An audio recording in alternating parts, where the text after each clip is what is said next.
Kollegen in Deutschland. I prepared the abstract for this presentation during a time when we were all still hoping that the international diplomacy would deliver, or at least lead to a more positive outcome. So I just want to acknowledge that today's conversation is really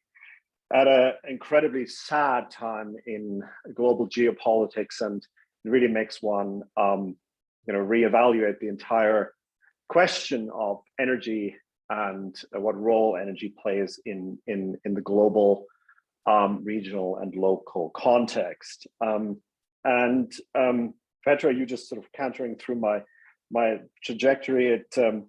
It's wonderful to be here with you this morning, and thank you for the invitation. I'm new to your network, and what I really would like to do, there are no formal slides, but what I really would like to do is just to contextualize a little bit. We all know where Canada is and we all know where Germany is, but I just want to sort of contextualize my research focus that has been my research agenda at the University of Calgary since, as Petra just said, I joined in 2016. And today's topic is looking at a Canada-Germany clean energy collaboration. I'll elaborate a little bit on what I mean by the clean, because I think there's some points of discussion there, and really to give you my academic assessment from a law and a policy perspective on where we stand in terms of the potential and versus the reality. And this talk is very much based on one of my most recent publications in the Oil, Gas and Energy Law Journal, which is really looking at what role Canada could play, should play, and may actually play when it comes to looking at Canada from a European Union perspective to deliver, or at least help deliver, on the European Commission's very ambitious climate and Fit for 55 program. So what I propose to do is to really focus the talk today. I'm just going to switch here for a second. I hope you can all see that. Really focus on, I don't know what the screen thing is here, sorry. Focus the talk on the industrial sectors, the transportation sectors, and then it would be remiss, I think, given our geographic location here in Alberta and everything that's going on right now, to not also look at the energy sectors in particular. And casting this all within a frame of energy policy, climate policy,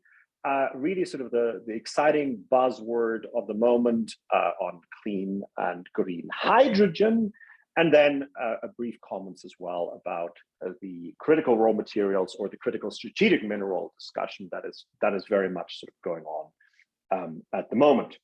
Now, the conversations that we're having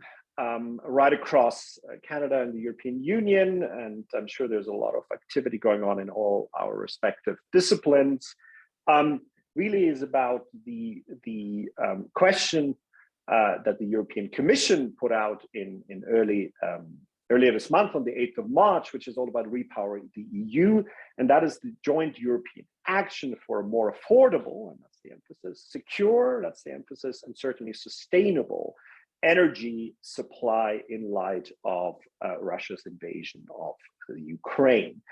And what questions or what role Canada could really play there in terms of energy security, and also looking beyond perhaps the energy security question itself, and what role, as I said earlier, Canada could play in terms of the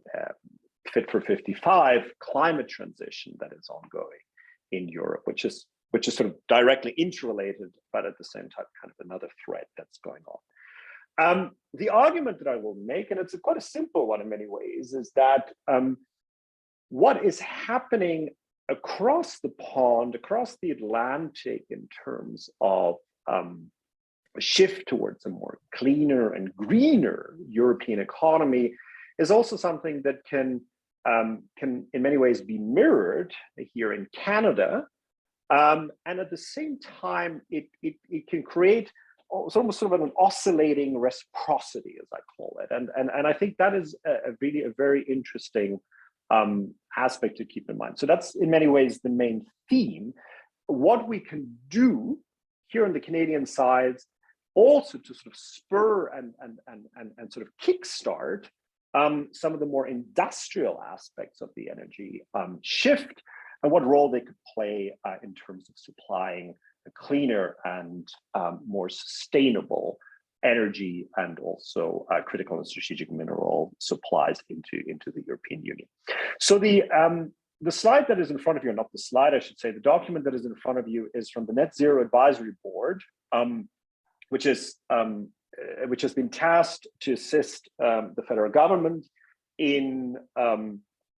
assisting with a number of the energy transition aspects, but in particular as well in terms of the ongoing discussion right now as we have here in Canada, whether or not there should be a cap on the oil and gas sector. And when you look at some of the most recent emissions data for the respective sectors of the Canadian economy, it's pretty clear that oil and gas, as well as the transportation sectors, really sort of, you know, are out there, or are they way out there in terms of their respective contribution to the carbon budget of Canada, at a time when we have a net zero 2050 commitment, and at a time as well when the EU and Canada climate policy, in many ways that I'll refer to in a second, really sort of is very much aligning. For those of you on the European side of things, the price of carbon in Canada is really incredibly ambitious. It's going to ratchet up to 170 Canadian dollars in fairly substantive increments. And I think that's an extremely interesting aspect to keep in mind, because it really is something that is going to, at a very simple level, is really going to sort of, you know, drive a lot of the cleaner energy activity that we're going to see on this side of the Atlantic. And it's going to make it incredibly hard for a number of the very high emitting sectors of the Canadian economy, including transport, oil and gas, in particular, to you know, meet or at least contribute to an aggressive reduction in greenhouse gas emissions from the Canadian economy.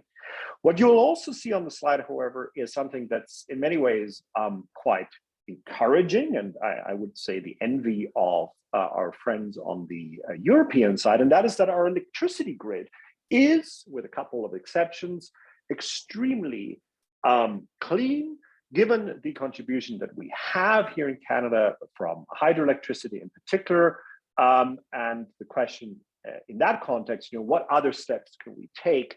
to decarbonize electricity generation, which would then allow us, and I think this is the emphasis that I really want to place, which would then allow us to also produce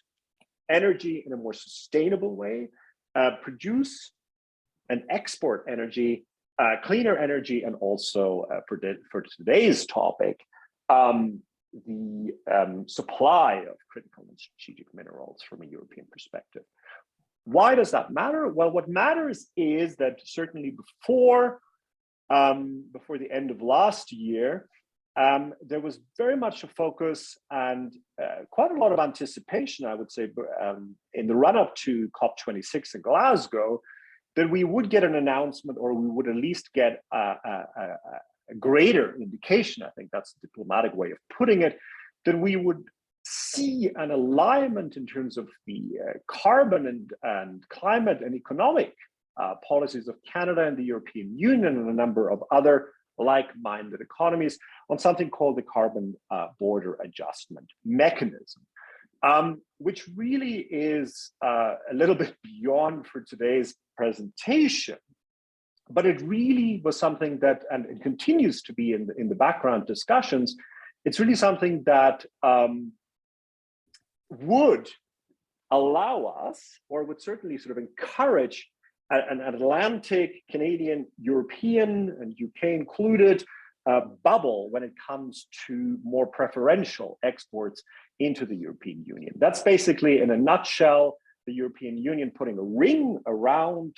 its economy and looking at very carbon intensive, energy intensive imports, and you know, ratcheting up from a domestic perspective in the European Union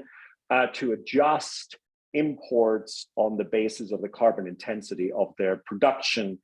at point of origin. And one of the big questions in the CBAM, the CBAM discussion, of course, is should energy be included or not? But I think that is something that's extremely important to keep in mind, and something that is really at the heart and very strategic for purposes of the European Commission's agenda in terms of the Fit for 55 transition in the European Union economy generally. So I think that's something to keep in mind. So the carbon tax and the CBAM discussion, keep an eye out for that. Now, the discussion about the alignment of the climate policy and the question today, Canada, Germany, clean energy collaboration, yay or no, yay or nay, potential versus reality, really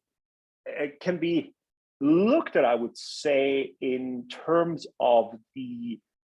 question of the European focus in terms of what role hydrogen in particular may play in the EU's climate ambitions, and what role Canada could potentially play there. And again, I think going back a little bit, it might help for purposes of elaborating on my point, and that is the following. In December 2020,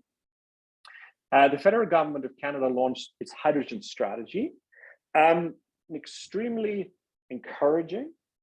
policy document, not perfect, but certainly encouraging, which, at least for today's presentation, dedicated a substantial amount of discussion for purposes of developing a hydrogen export economy. And given the energy needs of the European Union, as we so vividly see in these days, I think it really sent a very encouraging signal, I would say, to folks across the pond, that Canada was really serious about wanting to be that clean hydrogen supplier of choice, and perhaps break free a little bit from the more classic dependence, as you see very nicely here, on well, you don't actually see it that well, but as you see on the dependence of Canadian oil and gas exports that are predominantly to the United States, and to an extent as well to the Asia Pacific basin. And then that was followed very quickly as part of the Berlin Climate Forum, I think it's called. It will happen next week again. Very much as part of that, there was an announcement of legally non-binding, but nevertheless encouraging Canada, Germany, Canada Clean Energy Partnership. And a big part of that as well is the discussion of what role hydrogen could play in there. The conversation really takes part within the context of the German economy, in particular in the German hydrogen strategy, but also the European conversations more generally, recognizing that there is no way for Germany in particular to be producing enough hydrogen to meet the anticipated demand, in particular from industrial consumption, and that the German economy will, again, reciprocating the whole gas question, or repeating the whole gas question, I would say, have to rely on energy imports. And so that's really quite exciting for my research and for my question, to see whether, having missed in many ways the LNG boat, the natural gas boat, Canada could actually now look at the clean hydrogen conversation. And I intentionally use the word clean hydrogen because we've moved away from the color coding, but just for purposes of discussion, blue hydrogen is a hydrogen produced from steam methane reforming and carbon capture and storage technologies. Green hydrogen typically is from, not typically, but predominantly is from renewable electricity and electrolysis, quite water intensive. And then there's something called pink hydrogen as well, which is from base load nuclear energy and electrolysis. And I think the conversation about the clean is a good point to sort of latch onto for a second, because from the European perspective, the whole question of whether or not it is fossil fuel feedstock together with carbon capture and storage technology, or whether it's renewable electricity plus electrolysis production, is extremely interesting. And we had a couple of hitches, I would say, in the German hydrogen strategy, but then subsequently with the new government, the coalition contract, I would say the coalition agreement between the three parties, the three ruling parties, has clarified that a little bit, at least in my opinion, that we are back to a more color neutral perspective. So the German hydrogen strategy during the Merkel government was very clear. One could interpret it that to be that really the preferential and the desired hydrogen should be green. And that made it quite difficult, in particular for a province like Alberta, which has an ambitious hydrogen strategy, but given its geographic location, is given its landlocked location, obviously is very dependent on finding export routes and markets. And for purposes of illustration, just on this map here, one could generalize perhaps that really the hydrogen flows from Alberta, if and when, are more likely going to focus on the Asia-Pacific basin, I would argue, leaving in many ways the green hydrogen export potential to Ontario, Quebec, and the Atlantic and Maritime provinces on the East Coast. And there are logical geographic reasons and justifications for that as well. But that point illustrates very nicely as well that there's a very disjointed, I would argue, focus on the whole clean hydrogen discussion here in Canada, and everybody with respect, if I may, every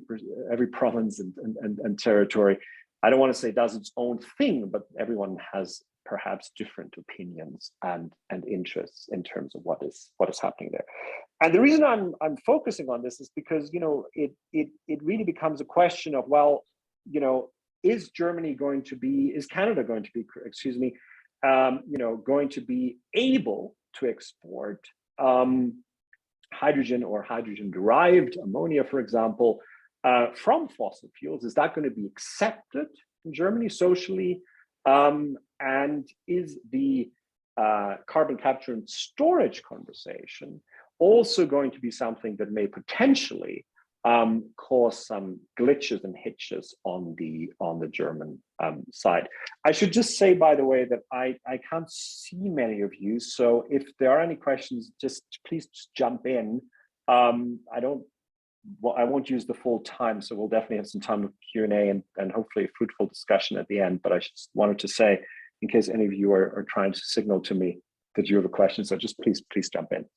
But on the point of the CCS, I think what really is extremely relevant for anyone on the non-Alberta side of the hydrogen discussion is the recognition of how much of the initial Alberta natural gas vision and strategy, and then the subsequent 2021 hydrogen strategy, is banked on natural gas plus CCS technologies. And I think this would be a point of a moment of perhaps critique, in the sense that what I personally think is it's absolutely remiss in the Alberta hydrogen conversation is the role that green hydrogen could actually play in terms of spurring and generating greater activity in the renewable sector. And we have here in Alberta the largest inward investment in terms of solar and wind into Canada is into Alberta. We have incredibly ambitious announcements in terms of renewable energy generation. And I think it's a little bit remiss in many ways to completely sideline the green hydrogen conversation for purposes of just focusing on blue. So I think that's something to really keep in mind, and to perhaps from the European perspective, it's something that doesn't entirely make sense, at least to me, when I look at what is actually going on in this province in terms of the renewables and what could be done in terms of a hydrogen, green hydrogen production, and then potential deployment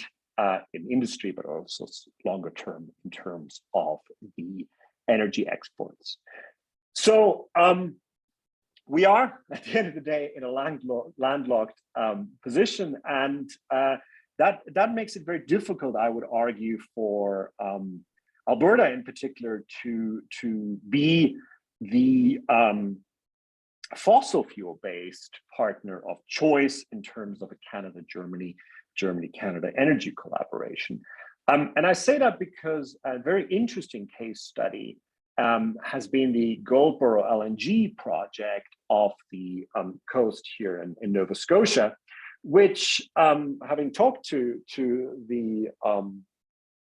folks at Goldboro and the company Rüdiger that really promoted this LNG project, they diplomatically expressed to me that they received greater airtime in Berlin and amongst the German industrialists, the big utilities, than they necessarily did within the Alberta government or certainly within the federal government. And I think that really illustrates as well this disjointed focus on the energy question within Canada. Let me elaborate on that a little bit. The plan for this project was to source not exclusively, but a large part of the natural gas from the southern Alberta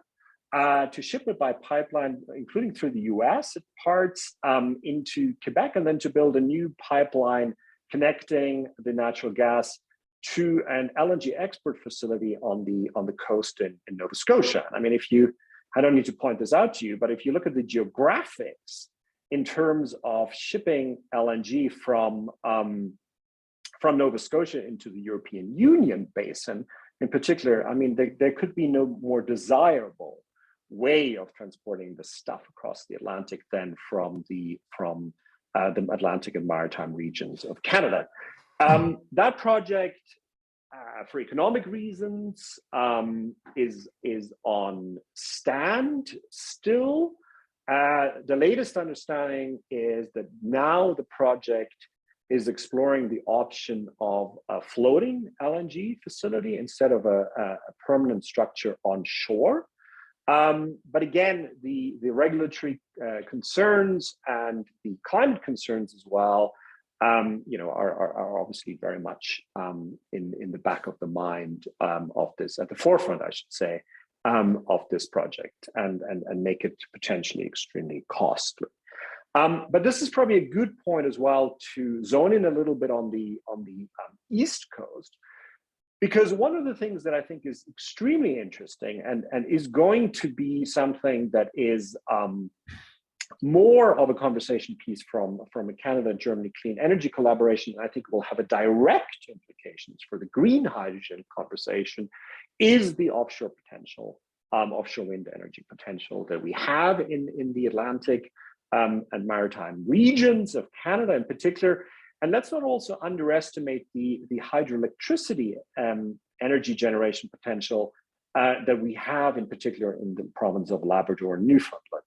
Labrador. And again, extremely favorable geographic location into the European Union. So I think there will be a lot of play happening in that part of Canada, in addition to already very much sort of an ambitious hydrogen strategy, in particular in Quebec, that focuses on hydroelectricity and potential exports. Just harking back for a second, in terms of LNG projects, there was a proposed LNG export terminal in Saguenay, and it was supposed to be powered exclusively by hydroelectricity. But again, because of regulatory and economic hurdles, that project was shelved. I wonder if within the current discussion of energy security and high oil and gas prices, revisiting both the Goldboro and the Saguenay LNG projects might give us a different result. But I just wanted to sort of, put that out there for purposes of our conversation. So where are we with that? Well, I don't want to be too pessimistic, but I think, given what I've tried to illustrate at the moment, the classic fossil fuel export and energy collaboration between Canada and Germany is probably a no. That is directly as a result of these two LNG projects that I just mentioned, but also generally this delay that we've had here in Canada in terms of getting LNG projects built. Right now, the activity is really taking place in British Columbia, very much looking towards the Asia Pacific LNG market. And that really leaves the question of, okay, well, are we going to maintain the natural gas flows, in particular towards Asia Pacific, and then also potentially south, rather than certainly towards the east into the Atlantic basin and onwards, including to the newly announced projects in terms of LNG import terminals in Brunsbüttel in particular. But what I would say to our friends on the Canadian side is that something that the Germans are doing, which is quite interesting, is that they are planning, or at least they have announced that they're planning, to look at these LNG terminals, not as classic LNG import terminals, but as projects that can potentially be designed from the very beginning to be hydrogen and potentially ammonia import terminals down the road. And I think that sort of encapsulates very nicely this sort of question of the fuel switching or the energy switching in terms of fossil fuel LNG versus hydrogen down the road, whatever color it may,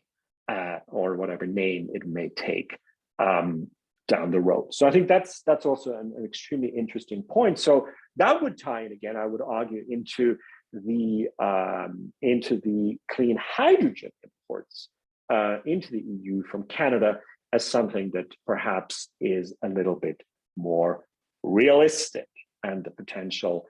might actually be able to deliver on. So enough on the climate policy and on the clean hydrogen conversation. I think the final point that I'll make on that is really, the sort of the social acceptability of whatever we may export from Canada into the European Union and into Germany in particular. And again, I would be very cautious, or at least caution a little bit of the CCS conversation. I think that's something that's really at the forefront and in the minds of a number of people on the European side. Can we afford to have that conversation given the energy security concerns that are ongoing at the moment? Absolutely not, I would argue. But at the same time, it's just something to keep in mind. And that ties into that almost sort of, exclusive focus that the Alberta energy policy is looking at in terms of the hydrogen transition. Like I said before, there's virtually no conversation in terms of electrolysis and renewable electricity. It's really all about steam methane reforming from natural gas. And the final point that I think I would like to make in today's discussion, and I really want to be very bullish about that, and identify that there is an absolute reality of being able to deliver on the clean energy collaboration between Canada and Germany and Canada, and that is on the mineral resources that Canada has and that are becoming incredibly important, both from an economic but also from a geopolitical perspective, for purposes of actually going back to the initial introductory remarks that I made in terms of the Fit for 55 transition of the European economy. And that directly takes us into the scaling up of the renewables, and that takes us directly into the conversation about things like the electric zero-emission vehicle transition that is going to be at the heart of the Fit for 55 and climate transition. So I think that's really very, very important to recognize. decarbonize. And what am I talking about? I'm talking about what on the European side of things we call critical raw materials, and what we on the Canadian side call critical strategic minerals. This is the stuff. This is the lithium, this is the nickel, this is the copper, this is the cobalt. These are the things that we, yes, I am still here. These are the things that we need in the Canadian economy, but we also need them in the European economy for purposes of actually delivering on these ambitious energy transition goals that we have set ourselves. And the question there is, can Canada mine and produce these strategic minerals in sufficient volumes to serve not only the domestic economy, not only deliver on the very active collaboration between Canada and the United States, the Joint Action Plan and the Joint Protocol on the Canada-US CSM strategy, but also to look at Canada as a potential supplier from the European perspective. And given, as I just said, the seriousness of the Fit for 55 goals, in particular in terms of the transportation, but the general renewable energy sectors and the ambitious goals that the Europeans have set themselves in terms of offshore wind and solar in particular, what role can Canada play there? And are we going to see kind of a pulling or a closer collaboration? And I would certainly hope, and I would like to see a closer collaboration between Canada and the EU on that. The supply chains of these raw materials are extremely volatile. The EU has produced a number of documents that I refer to in one of my papers, that I examined in one of my papers, and it really illustrates the vulnerabilities even before the current geopolitical turmoil of how vulnerable the EU was to these imports from regions that do not mirror the makeup that we have here on the Canadian side in terms of political and economic stability, in terms of supply chains, and in terms of the potential to get this stuff out to market. And I deliberately refer to getting the stuff out to market in a casual way, but I'm very serious about that, because what is absolutely vital, again, is to be looking at, and this takes us for a moment into a very domestic Canadian perspective and goes back to the critical question of infrastructure. This really takes us into that conversation of, well, how can we get to these minerals, particularly in remote and northern parts of Canada, but also how can we find a way where we're able to extract them in a way that is as sustainable and socially acceptable as possible, because that is something that is really going to be at the heart of this conversation. This is not a time of getting minerals out of the ground irrespective of anything. This is a time, it's certainly on the Canadian side of things, of very serious concerns about clean energy, sustainability, and also social acceptance in terms of the indigenous indigenous acceptance and responsibility that is owed to developing resources in a sustainable way. I'm just looking at Petra. Yes, I'm going to take 2 minutes just to wrap up, and then we can do some Q&A. Thanks, Petra. So what I really want to talk about there is the final point, and I think this is extremely important. If you look at the railway infrastructure of Canada in particular, and even the road network, you have a situation of very few arteries that are running in many ways in an east-west, west-east direction. They are north-south routes, absolutely. I'm not going to deny that. But it raises the fundamental question of, is the existing infrastructure this is perhaps for another conversation, but is the existing infrastructure at a time when climate vulnerabilities are so evident, as we saw in British Columbia last summer with the floods in particular, is that infrastructure going to be strong enough and solid enough to sustain this overall energy transition that I've talked about, both in terms of hydrogen and perhaps LNG import and exports, but also the development of the critical strategic minerals. So I think with that point, let me wrap up and again reiterate my key point, which is on the fossil fuel side of things in terms of LNG exports, probably no. It's very much close to a no in terms of the Canada-Germany clean energy collaboration, but certainly in terms of the more forward-looking stuff like hydrogen exports and critical and strategic minerals for the European energy transition,